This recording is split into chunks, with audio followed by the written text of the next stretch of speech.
Hello and welcome back to the Crusades of the Purple Knight. This is the level 13 edition, coming to you from the Blue Water Inn in Ravenloft.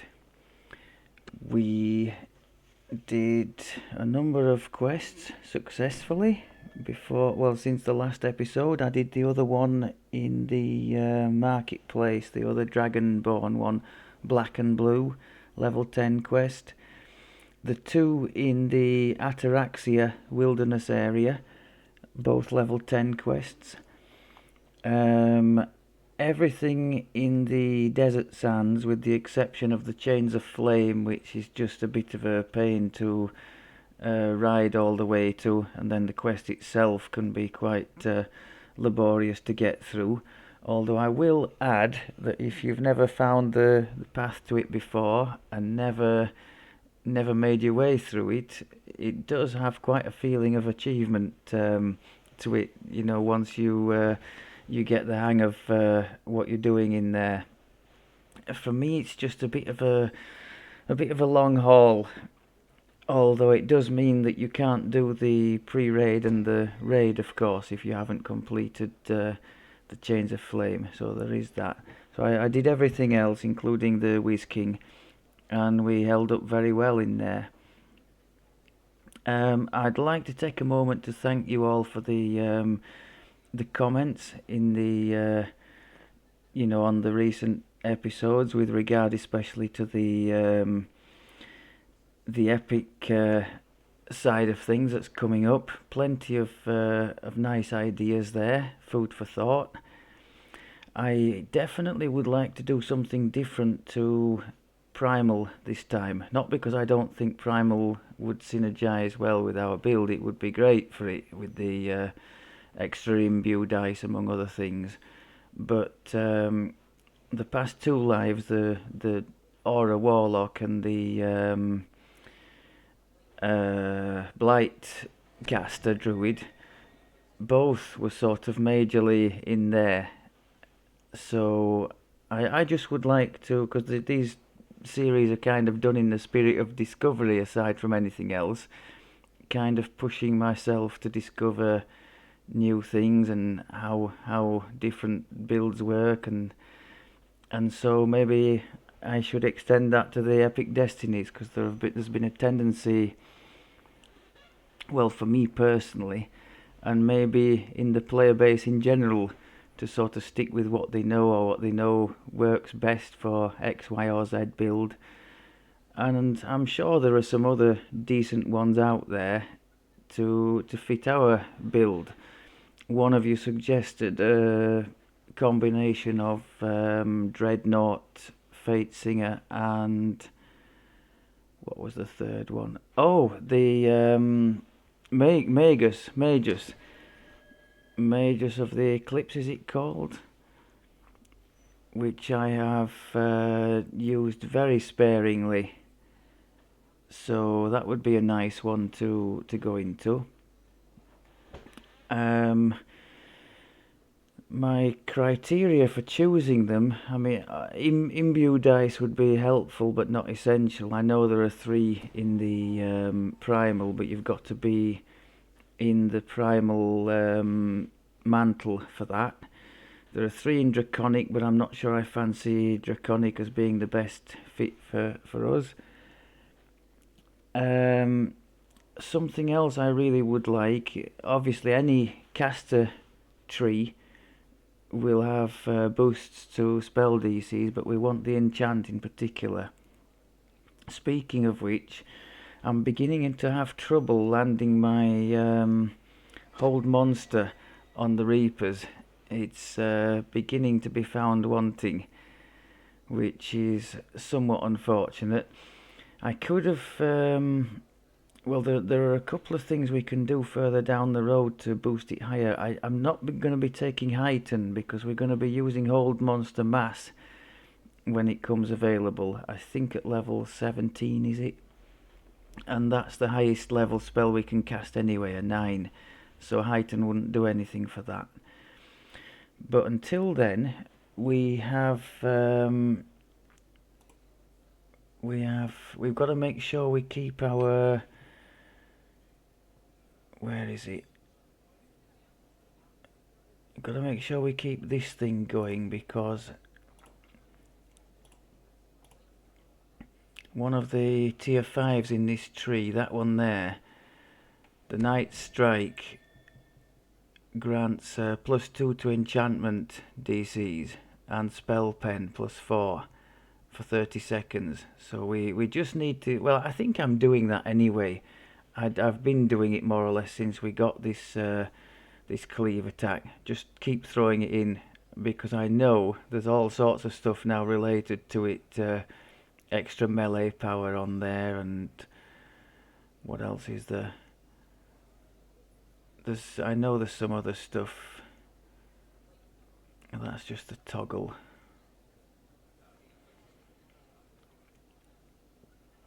So I've got to keep throwing that that thing in, just like we've got to try to keep going with the offensive magic. Spell wise, we got a couple of level 7 spells for going up to level 13.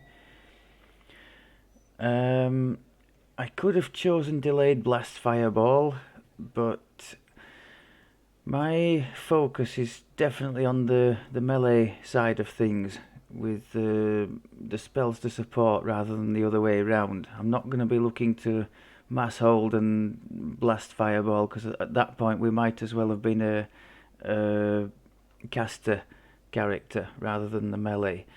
So with that in mind, and being as we have a leaning towards enchantment, I've gone with the disco ball, which could be very nice for us, but I remember that does have quite a wind up time before casting, so I've quickened that.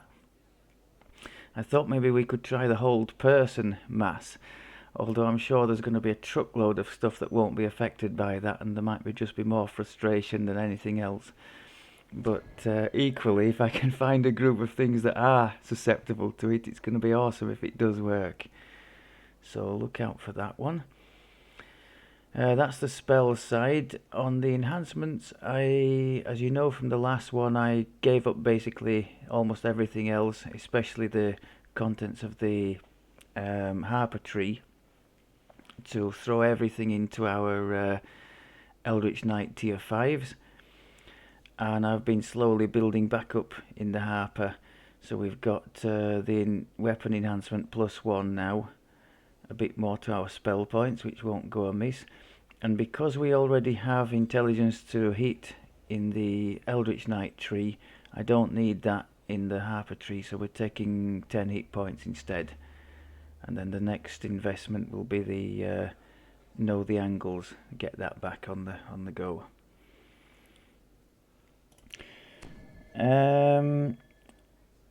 I wrote it in the description of the last episode, but I know people don't tend to read that kind of thing, so I'll repeat it here. I mentioned something about the Tensor's Transformation spell, which is at level 6 for the wizard. That would be really good for a strength build, strength sort of Eldritch Knight, because it gives bonuses to strength and con, armor class.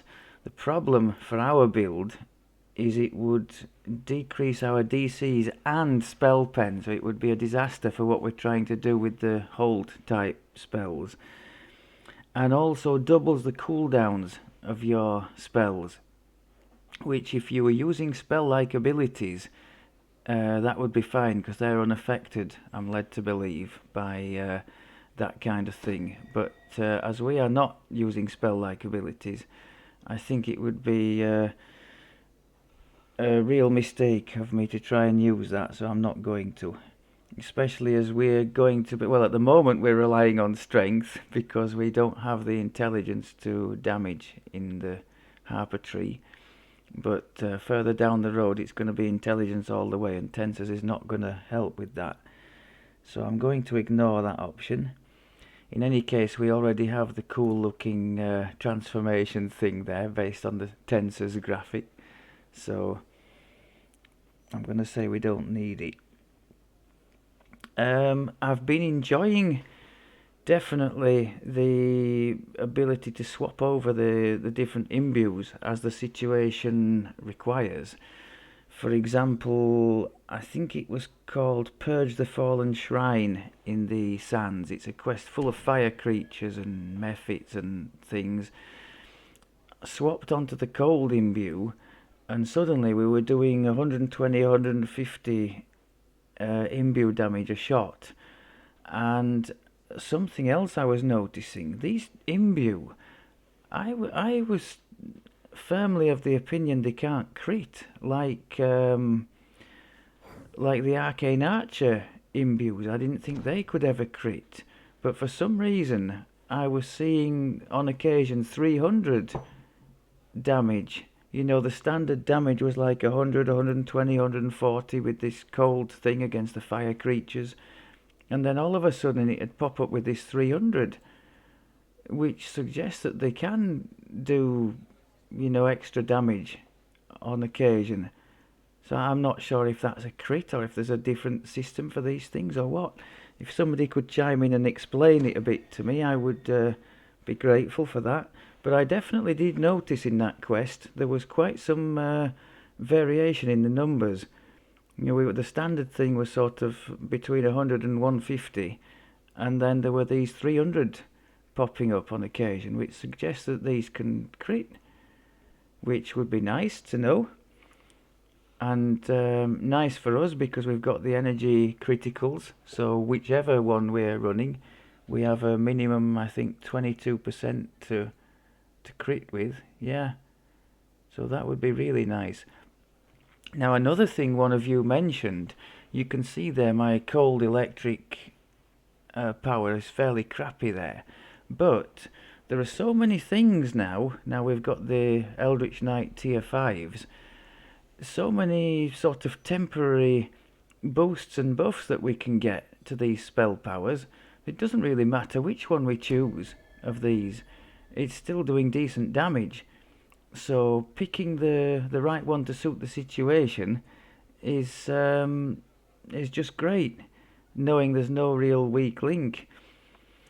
Where's another? Oh yeah, in the Wizard King, the clay golems. So my standard one is acid because that's our highest spell power.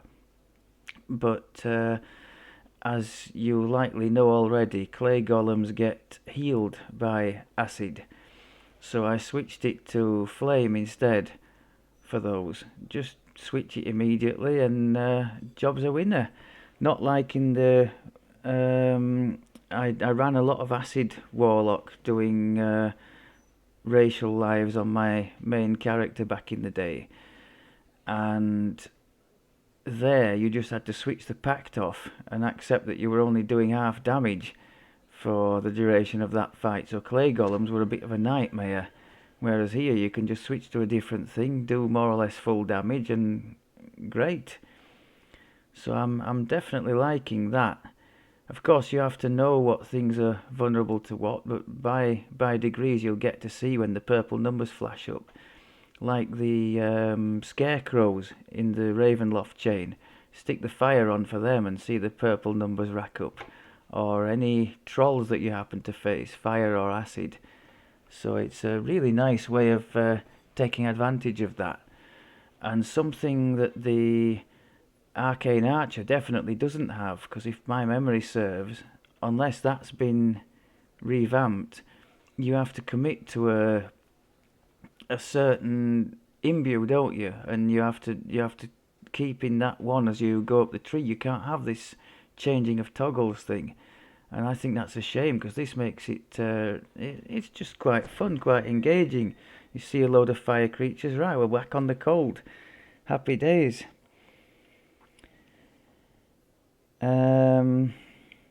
Spells I've mentioned.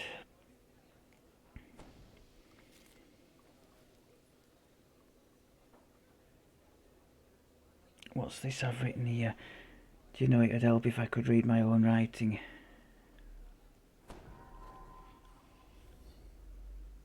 Oh yes, yeah. Every life I seem to do, I run into one of these little things. In this case, it's always to do with these enhancements in the trees that you can take multiple levels in.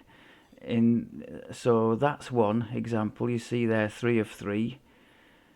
And the one I was having trouble with was this one, 3 of 3. Now the problem I was having, I'd dragged the thing onto the bar. Hang on a minute, I've got to find the right place. Enhancement. So there, I dragged that onto my bar, but I dragged it onto the bar when I only had 1 point in it. Now each point you put in this thing reduces the first one just gives you the ability, but the number 2 and 3 reduce the cooldown by 15 seconds each. So when you've got number 3, you only have 30 seconds instead of the minute. And I was doing this thing and expecting it to be off cooldown and seeing there was still loads of time left and thinking, what's going on here? And it was simply because as I updated the enhancement tree, I hadn't dragged it again onto the hotbar. So it still had the older version on the hotbar, and that's what was making a mockery of the whole thing. So do bear that in mind if you're like me and you keep forgetting. I think that's it for the waffle. So the quest I'd planned to try today was the first one in the second part of Ravenloft, which is a level 11 series of 4 quests. This one at Arginvostholt.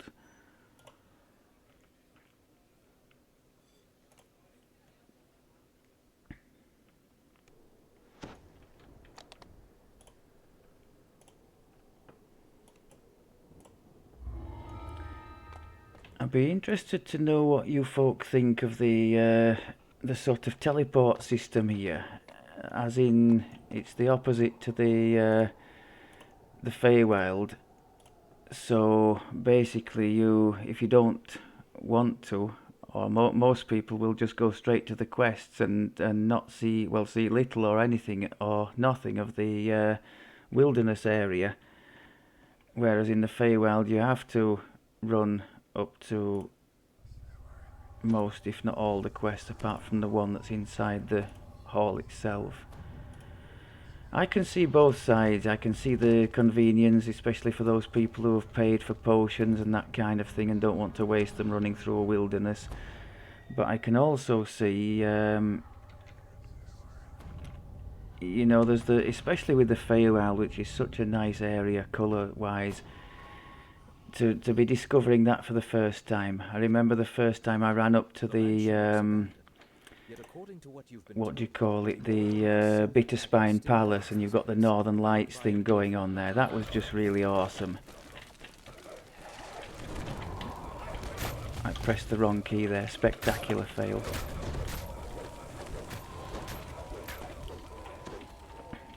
And now, as is common for me, I don't know which way I'm going. I've got disoriented. I came from there, didn't I? I was supposed to turn this way. It might be that the other way is shorter, but this is the way I've learned. That's kind of a thing with me. The first way that works in a quest that I've learned, that's it. I can't deviate from it. Which is why people will say I do the Death House completely the wrong way around.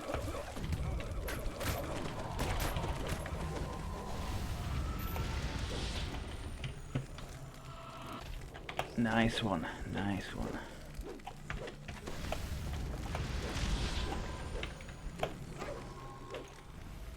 He saved quite quickly though, didn't he? So we're kind of borderline in Reaper. What are we with the hold monster? 44. So it's not terrible. I would have hoped for doing a bit better, but we can. Oh, I didn't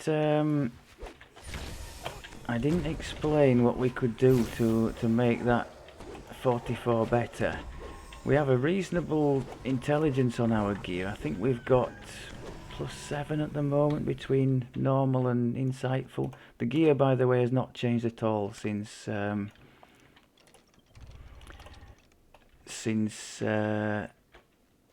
the previous quest. I don't think it will change until 15 when we get the Sharn stuff going. I'm thinking because DCs are a priority and I don't have the Soul Splitter set, I might have to go with the Esoteric set into the epics. At least that will give us some spell DCs, and also that comes with some glasses, doesn't it, from memory, that that give you don't they give you, what's the thing for potency? So something for all spell powers, which will be absolutely ideal for this build. Go on, we'll wait for the DDO to come off cooldown. We'll keep an eye on those spell points.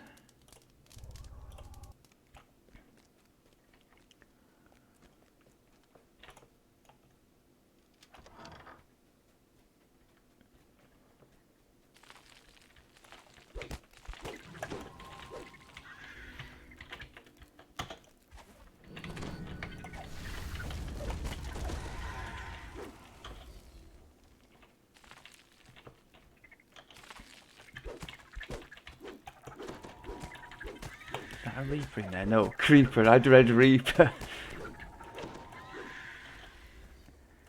Now this is a bit of a hellish point.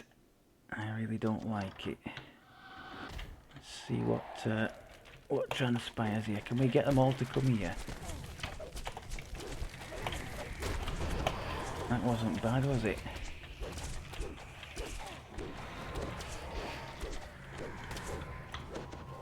Not bad at all.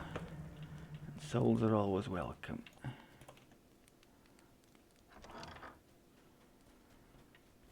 I could just try and sneak up here.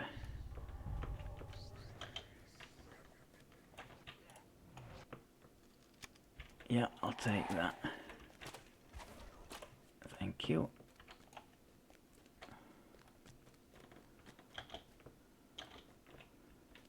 That's another of my little mottos. I know some people like to kill everything in the quest.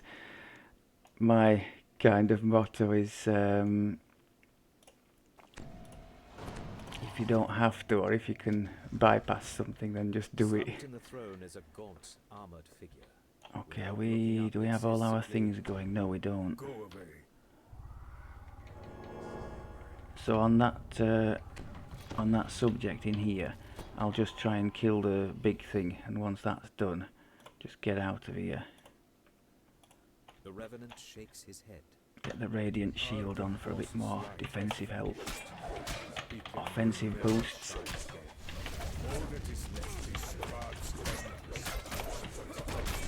Should have put Firewall as well.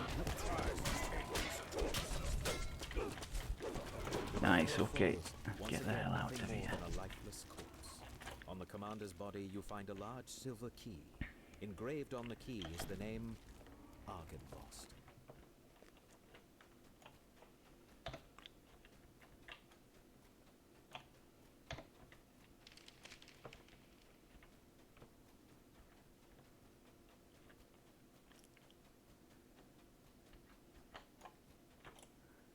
This is another section. We don't need to do any fighting in here. The things in the cemetery, unless there's a Reaper in there, we can just ignore. Tucked behind the mansion is a fog-shrouded cemetery. An impressive mausoleum stands in one corner. Carved in the marble above the outer gate is the name Argynvost. You use the silver key you found on the commander, and the outer gate to Argynvost's mausoleum opens. You place Argynvost's skull inside the mausoleum, and a brilliant light fills the room. Now, if there were only some silly way to boy. direct the light to the beacon atop the mansion.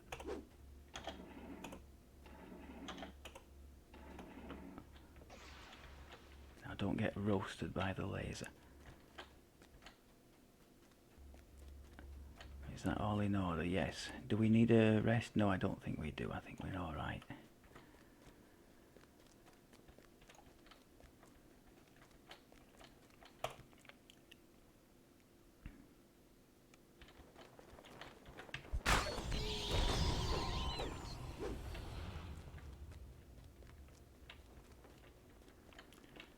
the buffs The sound doing? of flapping wings I comes think from they just need beyond to the be closed refreshed. door.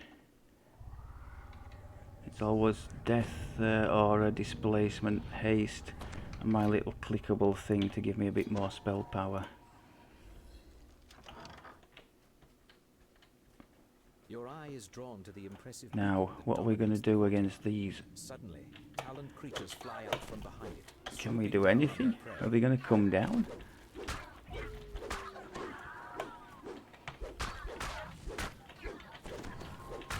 Okay, they came down to us. Right, boosts on. Let's go hammer that thing. Oh, crud, let's not. Hopefully the firewall, if it stays there, the firewall is doing a good job for us.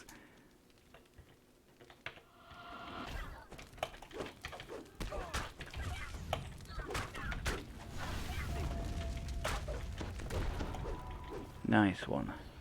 I think I might have had a staff equipped there by accident. More fool me, because the clickable thing is on a quarterstaff. Every now and again I forget and I wonder why it's going horribly wrong.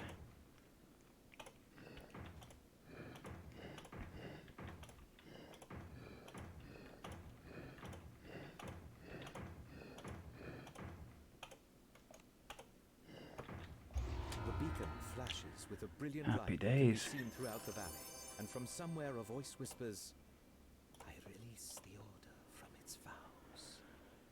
You feel a tingle of warmth. So that you even have though never we've felt in Ravenloft before. we've given up quite a chunk of our healing potential by not having nearly as much negative crit chance and spell power and healing amp, sorry, negative healing amp from the Pale Master tree, we still seem to be putting out more than enough offensively to be more than getting by, so that's great. I do plan to build this back up again, but that's not the priority at the moment because we seem to be surviving handily, so my priority is to go more offense, more we're going to get this know the angles back as soon as we can, and then the strategic combat 2 for intelligence to damage, and that's going to bump us up quite nicely. One thing I don't have and probably won't have unless I do something in the Canith crafted department is any kind of negative heal amp on my gear. Now there are things you can get. There's a cloak I think from Shan that gives you something as well as exceptional negative heal amp. It gives something called Boon of Undeath that can trigger when you get hit, and as this character gets hit all the time, that would be awesome to have a harm spell or a cure, sorry, an inflict light wounds or whatever it is cast on us every time or every few times we got hit. That would be lovely, but I don't have that item. And the 3-piece what's it called, the negative thing, is it Dreadkeeper or something like that? Now that would have been lovely for us because that comes with options. There's a light armor and a medium armor there, so we could have switched it around depending on whether we wanted to use an epic destiny with evasion or not. We really should try and do that because we've got insightful reflexes, so intelligence to reflex save, so our reflex save is going to be pretty good by the time we get where we're going, and that would of course make evasion pretty effective too. Okay, I think I've waffled on for far too much already. Just want to say hi to Ol, one of the original members of the Bear Party. She was telling me today she's been following some of the adventures, so hi to you. And she's worried that some of you might see some of the more colourful language, hear some of the more colourful language in some of the earlier group episodes. So whatever you do, don't go looking for them. Okay, hope that was okay for you. Thanks very much as always for looking, and I'll speak to you soon. Take care.